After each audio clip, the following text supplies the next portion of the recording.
COVID-19 has become a component in the working lives for just about every police officer in Queensland. The community wants to comply and help stop spread the virus, and it's often police who need to provide the frontline guidance and oversee compliance.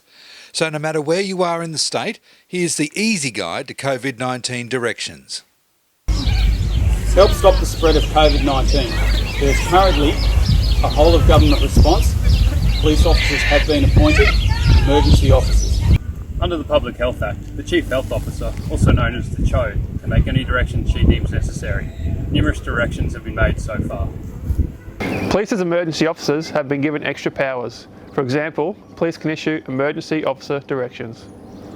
Police can now issue infringement notices for offences under the Public Health Act. And in some cases, notice to appears. Our primary guideline in this public health emergency should be compassion, communication and compliance. Home confinement movement direction places restrictions on activities and how people move and associate with others within the community. For example, family units can remain intact. Come on kids, let's all go for a walk. I can leave my house with all my household members.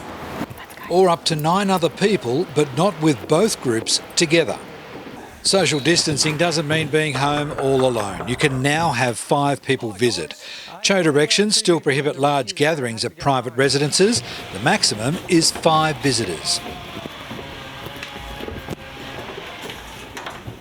Non-essential travel also has restrictions. People are now allowed to travel up to 150 kilometres from their home for recreational purposes.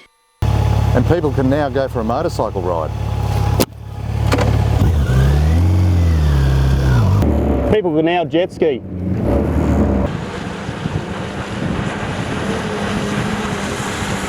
People can now have a picnic in the park.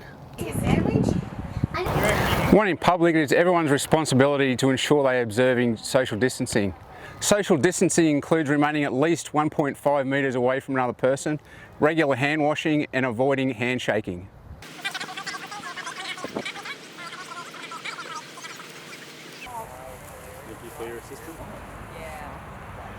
Non-essential business directions outlines which businesses must close and what restrictions, if any, are on those businesses that remain open. If the business is open, it's considered as essential. If a business is listed in the non-essential business activity direction, then it can't open.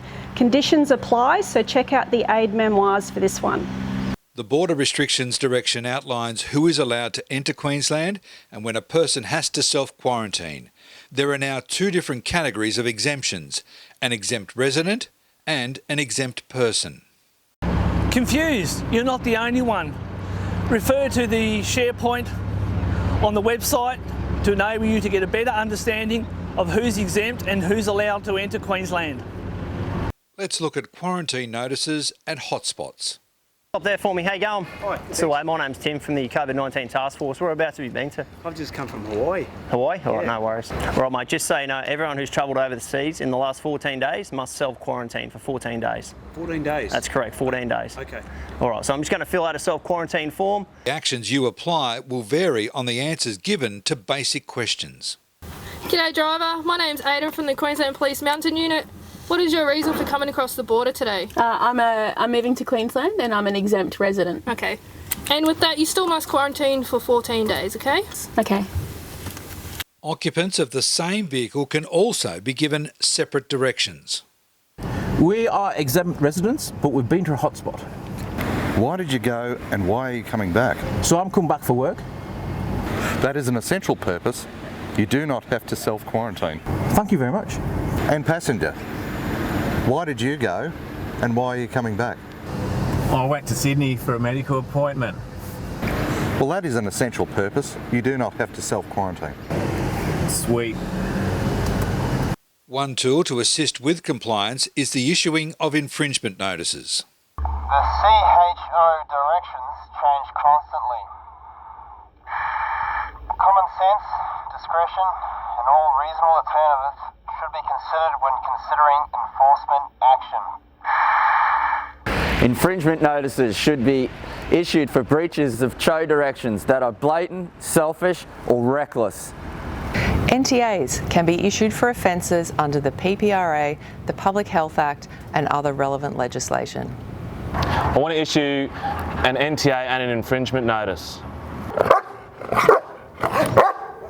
A person should not be issued an infringement notice and an NTA for the same facts. Want to know more on when to issue an infringement notice or an NTA? Check out the Offence and Infringement Notice Aid memoir. The CHO directions address other relevant issues occurring within Queensland. Do you still need more information? Detailed aid memoirs are available on SharePoint and are updated regularly. Also, check out the Frontline Legal Frequently Asked Questions page for the answers to the commonly asked questions. As you can see, the CHO has been really busy. The directions are constantly changing. If you want to read more about them, get on the SharePoint. Do you have a question we haven't answered? You can also phone a friend by calling Operational Legal Advice between 6 a.m. and 10 p.m. 7 days a week on 3144 5464. Don't be a loner. Let's stop the spread of corona. That